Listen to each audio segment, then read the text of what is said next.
Welcome to Tech in the Right Direction, the podcast. Let's take tech in the right direction to drive social change and close the employment, pay, and culture gap for women in technology. This podcast is focused on helping turn ideas into action and create opportunities for women to advance in the dynamic technology industry.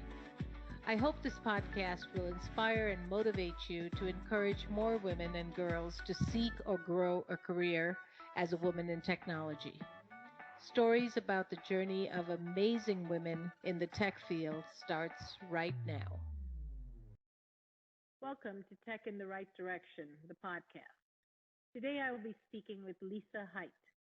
Lisa grew up in a small village in Germany, but soon moved around Europe for high school studies and work. Her main motivation is to connect diverse people and ideas, and through this make an impact in society. With her multidisciplinary background in culture, politics, languages, and economics, she combines different perspectives, comes to new approaches to solve problems, and bring people together. While volunteering at an NGO for women's rights, Lisa developed a digital strategy for the organization and witnessed how the digital transformation made a huge impact on the women's rights activists. That's what drove her to work more in the digital field and then joined Microsoft to make a similar impact on others. Besides her work, she's also involved in various social initiatives to empower people using technology. Welcome to the show, Lisa. I'm so excited to have you. I'm really excited as well. Thanks for having me. Great. Let's get started. So, Lisa, can you share with us your career journey and how you got to where you are today? Sure. So, I really never expected to be working in the tech industry one day. I grew up in a very small village with like 800 inhabitants, and I was very interested in languages, culture, politics, and that's also what I ended up studying at university. So, more of a humanities focus. And now I'm at Microsoft, and people ask me why you in the tech industry, why you in IT? And really all I can say is that the big turning point was really when I was volunteering at an NGO for women's rights in the Middle East. And there I was responsible for creating a strategy of how to make the organization more digital. So it was an organization spanning 13 countries in the Middle East, consisting of women who were really aware of the surroundings and the conditions they were exposed to. And they had the mission to improve their rights and fight for more empowerment. But they had no access to technology. They couldn't exchange and connect amongst each other. So I was there to give them access to these tools and make the organization more digital. And really talking to these women and seeing the impact technology had on them was really, touching for me. And I thought, wow, there must be more to discover out there and more ways that technology can actually make an impact. So I thought which place would be better to discover all these options than actually IT. So now I'm working at Microsoft in Munich, and I really love it.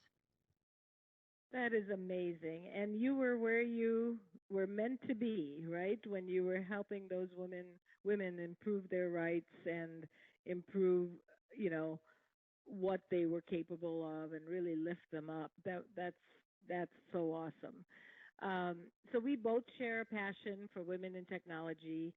Tell us more about your involvement with groups that focus on women. Mm-hmm. So for once, I'm part of the WIT Network. It's Women in Tech Network, which is a global network of women. And I'm in the board of the German part of it. It's a very safe space where you connect with other women. We learn from each other. We organize regular events. One of my favorite was the International Women's Day, which we had in March. It was actually the last real event, which was still happening in person. So, an entire day of 200 women coming together. We had a lot of panel discussions, small group workshops, and networking sessions. And it's a really personal atmosphere, even though you are so many women in a room. But it's really good to exchange, learn from each other, and you share so many similarities in life, similar experiences. And then it's good to exchange best practices and your learnings. And then I'm also involved at Women at Microsoft, which is more focused on career development. And there, one thing I really like is the regular roundtables. So there are women from different positions talking about their career path. And I think it's really nice to learn about all these different career opportunities because so much what we hear now is that there are women lacking in tech, there aren't enough women in high positions, which is true. So I think those women that there are, they have to be visible, and these career roundtables are actually a way to make them visible and then allow the exchange between these women that made it up there and younger women that their careers or want to discover more and get inspiration through these roundtables. I love that. So, the WIT Network, I'm also part of the WIT Network. I sit on their board, and it's just an amazing community of, I think we're over 50 countries now. It's a global community, and women from all over the world can support and lift each other. And with technology, we can connect. You and I connected based on technology, which is so great. And the Women in Microsoft, that's a great organization too for you to be visible, like you, and to grow your skills to kind of advance your career within Microsoft. So that's amazing. And you've done such a great job with really putting yourself out there and you know working on just growing and getting to that next level. So proud of you. Technology is so fascinating to me. I've always loved it since I was very, very young. So let's talk about the impact of digitalization on society today. And how can we use tech to empower others? Mm-hmm.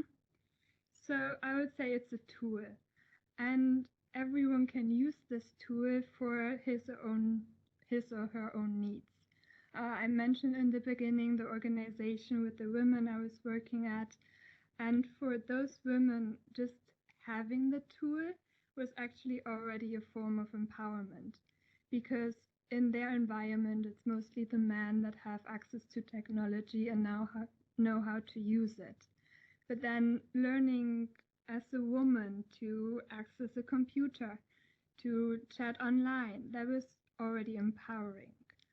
And then, yeah, that also shows that it's not always about complex code, but it can also be knowing how to use Word or PowerPoint and Excel to write your CV or how to write emails so that you can actually answer to the emails that the school of your kids send you. So Mm-hmm. it's really simple things in your life that can be changed by having access to technology. Um, and yeah, it's really a way to make your life easier. And if you don't have this access, it just separates you from everyone else. And yeah, it's a way to become more independent. Yeah. That's great. Yeah, technology has empowered all of us to grow, to think differently, to learn. All of those things technology empowers you to do. And so, anybody listening, if you're afraid of technology in any way or are not jumping in with both feet, I really encourage you because it does empower you. And now our world is flat because we can from Munich to Arizona. We can talk to each other just like we were, in the next city or the next state. So technology is empowering us to help other women lift them up. So it's just amazing. So, with COVID these days and unprecedented times, so much of everything is going virtual. And I understand that when you came on board to Microsoft, you were virtually onboarded.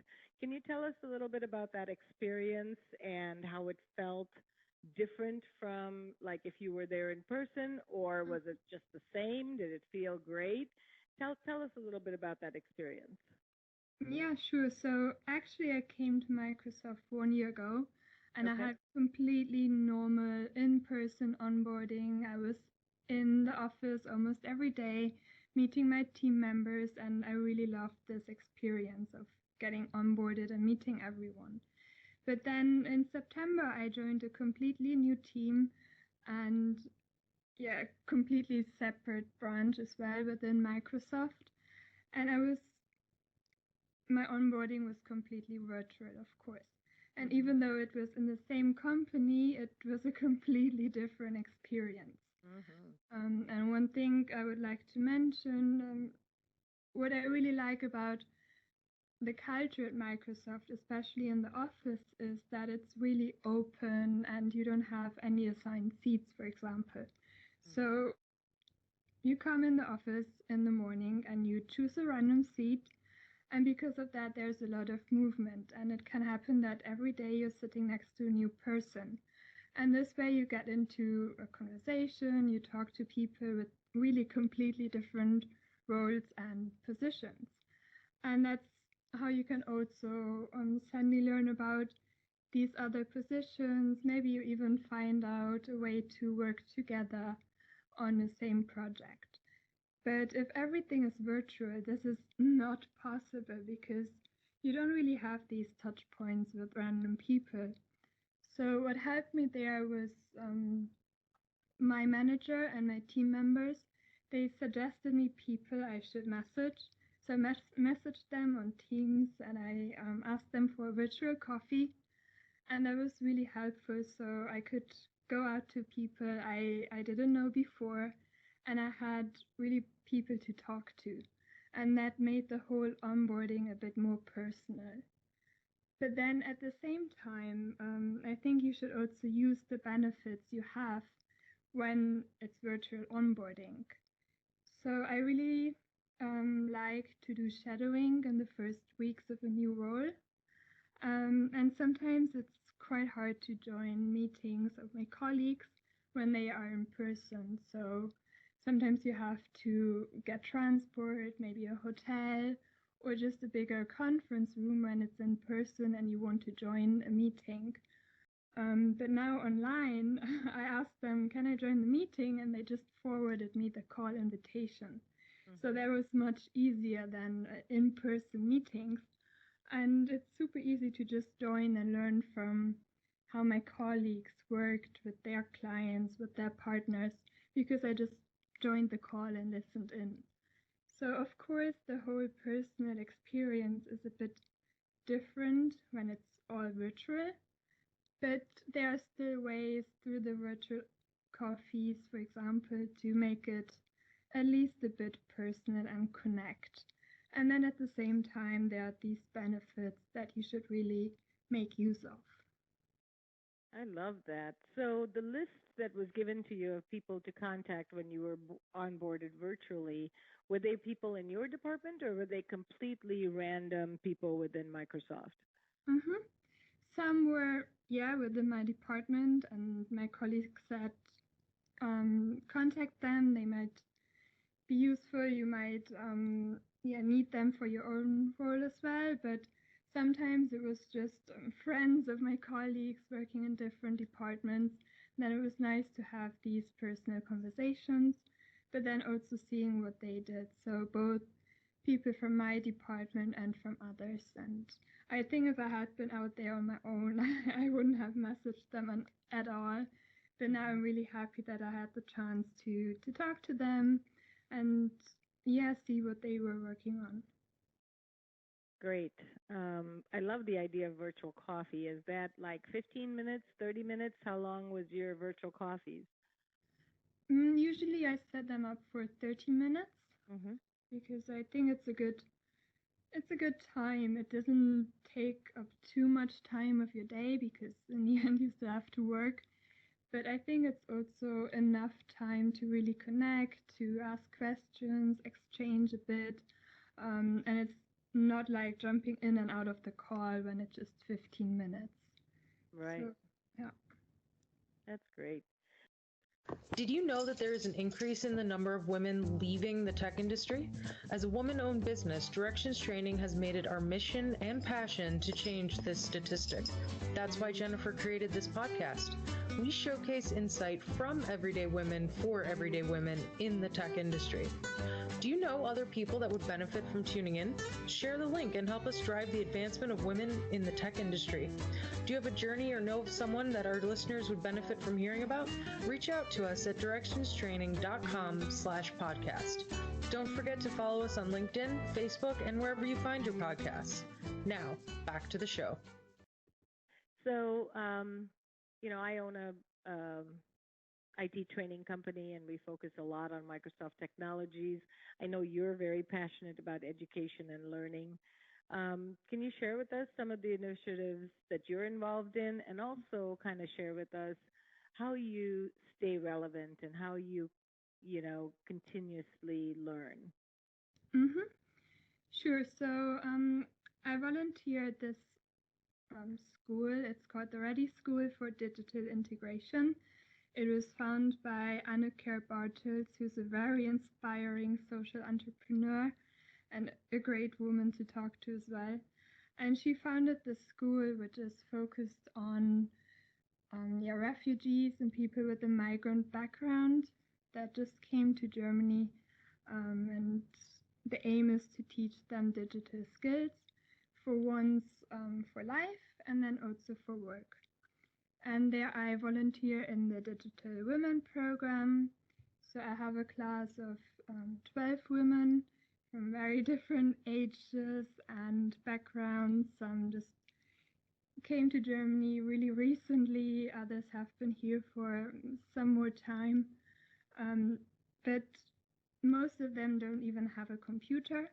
So when they become a student in the school, they get access to computers, and then we teach them first how to use the keyboard, and then how to use the tools that are on the computer, how to navigate on the internet, how to set your privacy right, how to be safe on the internet, and really basic things like that. And that's something they can use in their everyday life, really apply it by responding, as I said before, to the emails from the kids' school, for example, but they also use it to apply for jobs. And no matter what job they want, they always need to know how to use emails and Word, for example. Mm-hmm. Yeah, and then at the same time, I really enjoyed talking to them and teaching, because in the first two classes, they are a bit scared. They look at the computer and they are happy when they find the right letters in the keyboard. But then, but then after a few lessons, they are really eager to learn more, and they ask me so many things, and they want to find out how to make the formulas in Excel and advance even more and more. And in the end of the course, so like after 10 or 11 weeks, they are already asking for career opportunities in tech. So it's really fascinating to see the way they grow over time, and it's so fast, and they are so dedicated to learn, which I think is a great initiative, and I'm really enjoying working at the organization. And then something else, in June, there was a hackathon in Germany, which was dedicated to improving the ways that schools were operating, but also preparing them for the current COVID situation, but then also improving the school system for the future. And there I started a project which brings diverse role models to schools and to young students to share their own experiences. And these role models can also be women in tech that come to the school classes and already talk to young girls about all the opportunities that are out there and really encourage them to discover the options they have. Yeah. That's great. Wow.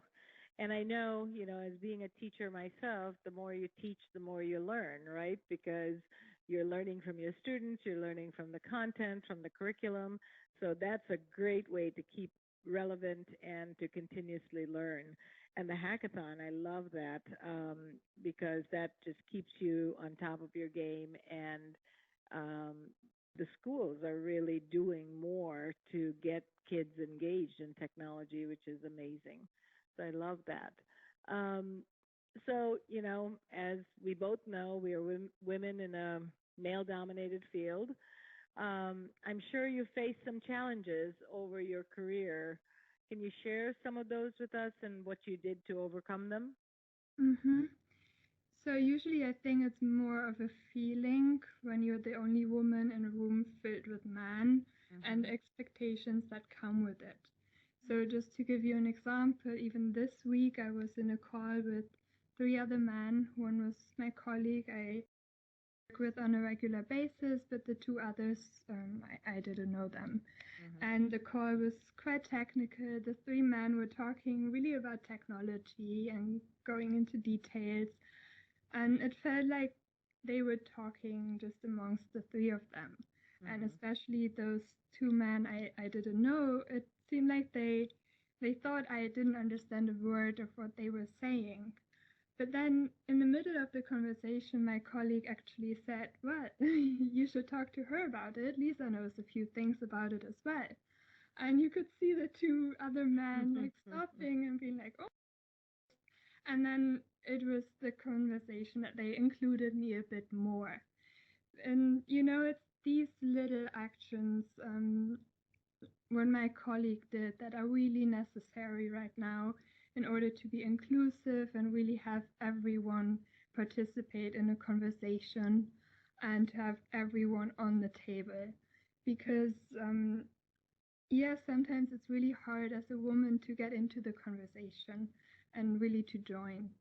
Also, what my former supervisor would always tell me is that when you're in a meeting with a lot of other men and you're the only woman, then they will expect you to care for the coffee, to take notes. But that's even if nobody says it, it's expected of you to do that because you're the woman.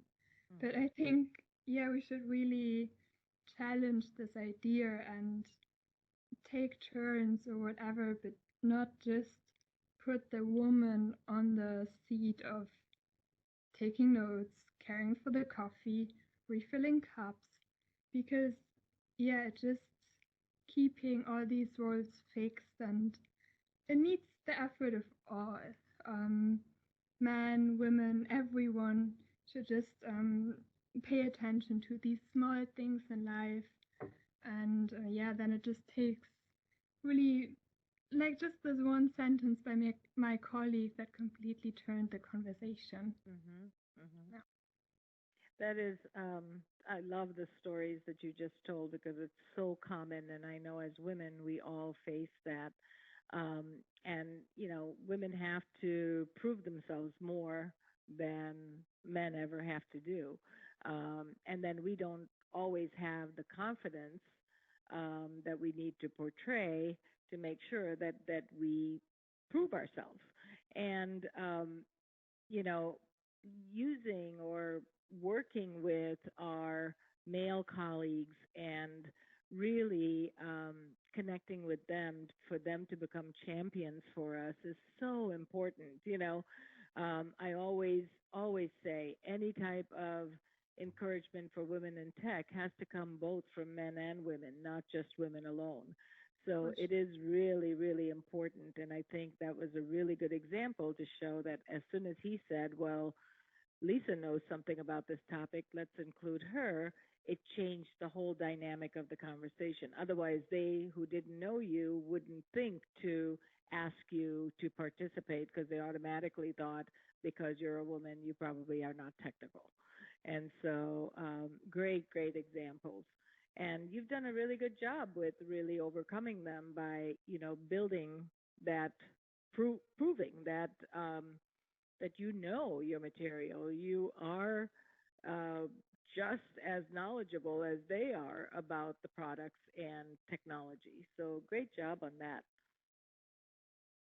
So, in closing, what advice do you have for women who might be considering a career in technology? A lot of times, women, don't think of it, and when they think of it, they probably don't know enough about it. So, what advice could you give them so that they would consider a technology career? Mm-hmm.